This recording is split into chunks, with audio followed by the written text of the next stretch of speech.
America के पूर्व राष्ट्रपति बिल क्लिंटन जब भारत आए थे तो ताजमहल को देखने के बाद उन्होंने कहा था, आज मुझे एहसास हुआ इस दुनिया में दो ही तरह के लोग हैं, एक वो जिन्होंने ताज देखा है, दूसरे वो जिन्होंने ताज नहीं देखा। होंगी इस दुनिया में एक से बढ़कर एक खूबसूरत इमारतें, लेकिन ताज जैसी कोई नहीं, क्योंकि इसकी बुनियाद में एक बादशाह ने अपना दिल रखा है। आज इस वीडियो को आखिर तक जरूर देखना। आप ताजमहल के बारे में 22 ऐसी बातें जानोगे जो शायद ही आपने पहले कभी सुनी होंगी। नंबर 22। हजारों टूरिस्ट जो ताजमहल देखने आते हैं वो ये नहीं जानते कि जो वो सामने देख रहे हैं वो ताजमहल का पिछला हिस्सा है। दरअसल जो शाही दरवाज़ा है वो नदी के किनारे दूसरी तरफ है। आज ज्यादातर टूरिस्ट ताज को वैसा नहीं देख पाते जैसा कि शाहजहां चाहते थे। मुगल काल में ताज तक पहुंचने के लिए नदी ही मुख्य रास्ता थी। ये एक तरह का हाईवे था। बादशाह और उनके शाही मेहमान नाव में बैठकर आते थे। नदी के किनारे एक चबूतरा हुआ करता था। नदी बढ़ती गई और वो बहुत पहले ही नष्ट हो गया। बादशाह और उनके मेहमान उसी चबूतरे से ताज आया करते थे। नंबर 21। ये कहा जाता रहा है कि शाहजहां ने ताजमहल बनाने वाले मजदूरों के हाथ कटवा दिए थे, लेकिन ये बात एक अफवाह जैसी लगती है क्योंकि इस बात का कोई प्रमाण मौजूद नहीं है। बहुत से इतिहासकारों का मानना है कि शाहजहां ने मजदूरों और कारीगरों को जिंदगी भर की पगार देकर उनसे एक करारनामा लिखवाया था कि वो ऐसी कोई दूसरी इमारत नहीं बनाएंगे। नंबर 20। ताजमहल की जो 4 मीनारें हैं ये बिल्कुल सीधी नहीं खड़ी हैं, बल्कि चारों बाहर की ओर हल्की झुकी हुई हैं और इन्हें ऐसा ही बनाया गया था ताकि भूकंप जैसी आपदा आने पर अगर ये गिरे भी तो बाहर की ओर गिरें और मुख्य मकबरे को कोई नुकसान ना पहुंचे। नंबर 19। कुतुब मीनार भारत की सबसे ऊंची मीनार है, लेकिन शायद आपको जानकर हैरानी हो, ताजमहल की ऊंचाई कुतुब मीनार से भी ज्यादा है। ताजमहल 73 मीटर ऊंचा है, जबकि कुतुब मीनार की ऊंचाई 72.5 मीटर है। नंबर 18। दुनिया में जितनी भी ऐतिहासिक इमारतें मौजूद हैं उनमें से सबसे सुंदर कैलीग्राफी ताज पर हुई है।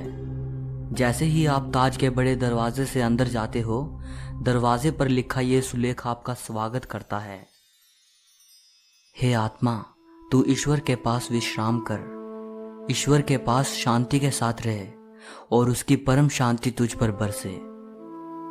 ये कैलीग्राफी थुलूट लिपि में है। इस कैलीग्राफी को डिजाइन करने वाले का नाम अब्दुल हक था, जिसे ईरान से बुलाया गया था। शाहजहां ने उसकी चकाचौंध कर देने वाली कला को देखते हुए उसे अमानत खान नाम दिया, उपाधि के तौर पर।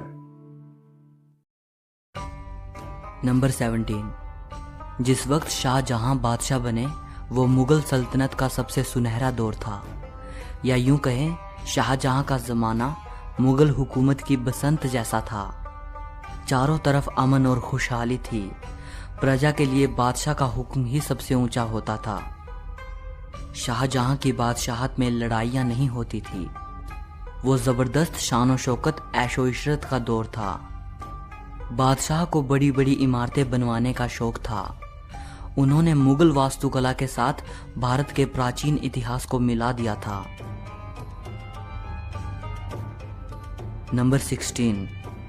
ऐसी भव्य इमारत दुनिया ने पहले कभी नहीं देखी थी।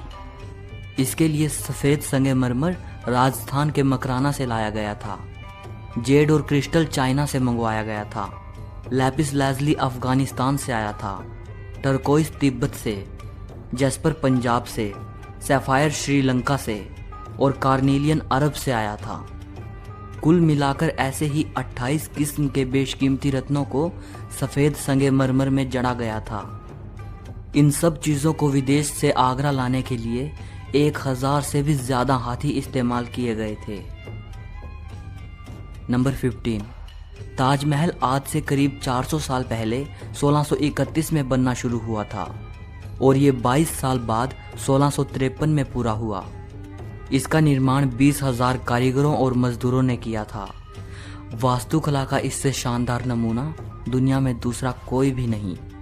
ताजमहल के निर्माण के लिए हर चीज को हीरे की तरह परख कर चुना गया था। ताजमहल की दीवारों पर जो नक्काशी है, इसकी तकनीक इटली के कारीगरों से सीखी गई थी। उज़्बेकिस्तान के बुखारा से संगमरमर को तराशने वाले कारीगर बुलाए गए थे। ईरान से संगमरमर पर कैलीग्राफी करने वाले कारीगर आए थे और पत्थर को तराशने के लिए बलूचिस्तान के कारीगरों को बुलाया गया था। नंबर 14। 1857 की क्रांति के दौरान अंग्रेजों ने ताज को काफी नुकसान पहुंचाया। उन्होंने लैपिस लाजुली जैसे कई बेशकीमती रत्नों को ताजमहल की दीवारों से खोदकर निकाल लिया था। नंबर 13। ताजमहल के मुख्य गुंबद का जो कलश है, किसी जमाने में वो सोने का हुआ करता था। 19वीं सदी की शुरुआत में सोने के कलश को बदलकर कांसे का कलश लगा दिया गया। नंबर 12। दावे के साथ नहीं कहा जा सकता कि ताजमहल को किसने डिजाइन किया था, लेकिन यह कहा जाता है कि 37 लोगों की एक टीम ने मिलकर ताजमहल का नक्शा तैयार किया था। ये 37 वास्तुकार दुनिया के दूर दूर के कोनों से बुलाए गए थे। नंबर 11। ताजमहल की नींव बनाते समय ताज के चारों ओर बहुत से कुएं खोदे गए। इन कुओं में ईंट पत्थर के साथ साथ आबनूस और महोगनी की लकड़ियों के लट्ठे डाले गए। ये कुएं ताज की नींव को मजबूत बनाते हैं। आबनूस और महोगनी की लकड़ियों में ये खासियत होती है कि इन्हें जितनी नमी मिलती रहेगी, ये उतनी ही फौलादी और मजबूत रहेंगी। और इन लकड़ियों को नमी ताज के पास बहने वाली यमुना नदी के पानी से मिलती है। यमुना के पानी का स्तर हर साल घट रहा है और लकड़ियों में नमी की कमी आ गई है। यही वजह है कि सन 2010 में ताज में दरारें देखी गई। नंबर 10। 1653 में जब ताज बनकर तैयार हुआ था, उस समय इसके निर्माण की कीमत करोड़ों में आंकी गई थी। उसी हिसाब से अगर आज ताज बनवाया जाए तो इसे बनाने में कम से कम 57 अरब 60 करोड़ रुपए लगेंगे। नंबर 9। 1989 में एक भारतीय लेखक P.N. ओक ने एक किताब लिखी थी जिसका नाम था ताजमहल द ट्रू स्टोरी। इस किताब में उन्होंने कई तर्कों के साथ ये दावा किया था कि ताजमहल मकबरा बनने से पहले एक शिव मंदिर था और इसका नाम तेजो महाल्या था। सन 2000 में P.N. ओक ने अपनी बात को सिद्ध करने के लिए ताज की साइट खोदने के लिए सुप्रीम कोर्ट को अर्जी दी थी, जिसे सुप्रीम कोर्ट ने रद्द कर दिया।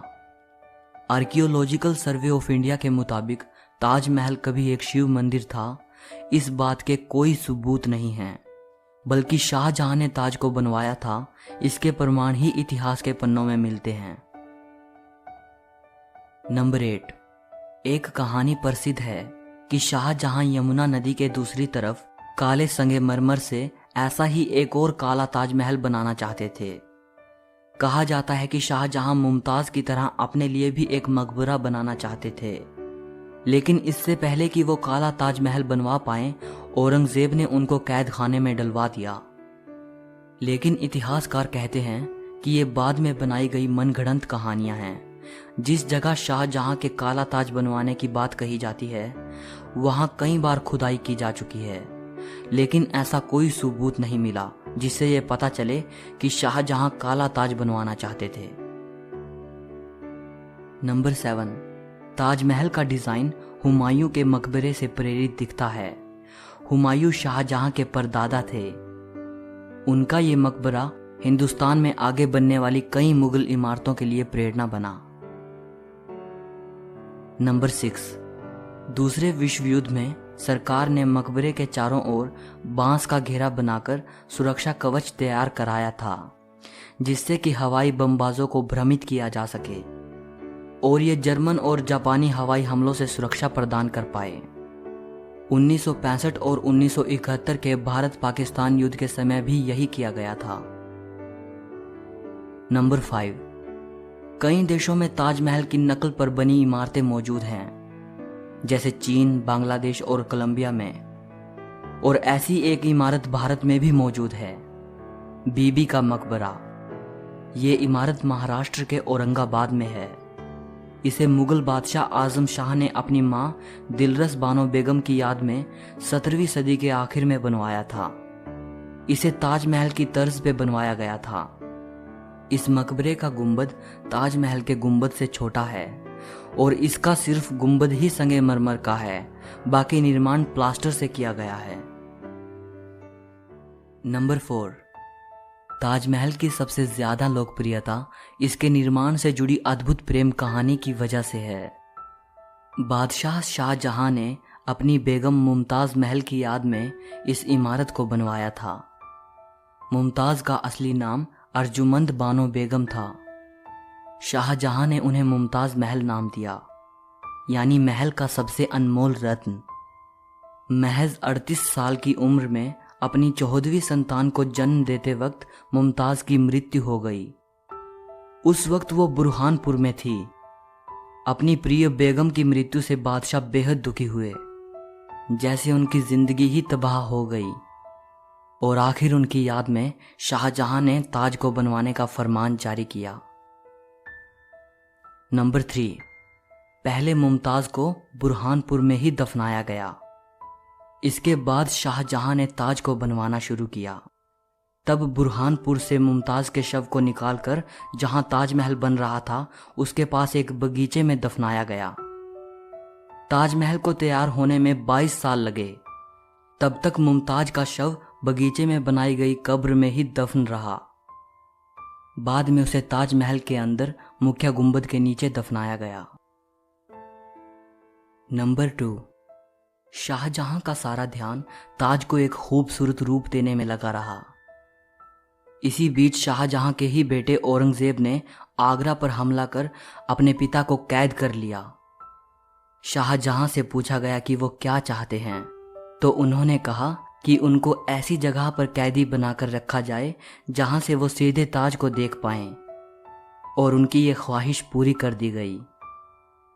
कैद में रहते हुए भी शाहजहां हर वक्त ताज को देखते रहते, और वहीं उन्होंने अपनी जिंदगी की आखिरी सांस ली। मृत्यु के बाद उन्हें मुमताज के साथ ही ताजमहल में दफनाया गया। एक हारे थके बादशाह को भी अगर किसी ने गिरने नहीं दिया तो वो मुमताज के लिए उनका बेपनाह प्यार ही था। जिस लगन से प्यार की ये अनोखी निशानी बनकर तैयार हुई, उसकी मिसाल आज पूरी दुनिया के सामने है। नंबर 1, कवि रविंद्रनाथ टैगोर ने ताजमहल के बारे में लिखा है, वक्त के गाल पर एक आंसू, हमेशा हमेशा के लिए।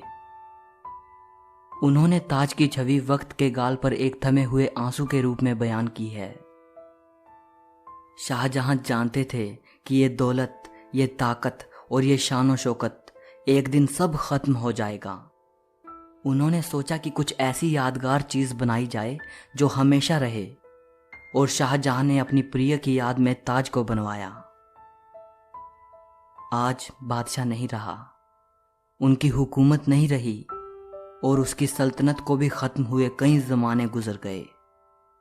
बस एक ताज है जिसने बादशाह की सदियों पुरानी प्रेम कहानी को खुद में संजोए रखा है। प्रकृति की गोद में चांद सी जगमगाती ये भव्य इमारत सदियों से दो प्रेमियों के प्यार की अमर कहानी सुनाती आई है और सदियों तक सुनाती रहेगी। सो इस वीडियो के लिए इतना ही। अगर आपको ये वीडियो पसंद आई हो तो लाइक और शेयर ज़रूर करना। ताजमहल के बारे में या इस वीडियो के बारे में आपकी जो भी राय हो कमेंट में बताइएगा।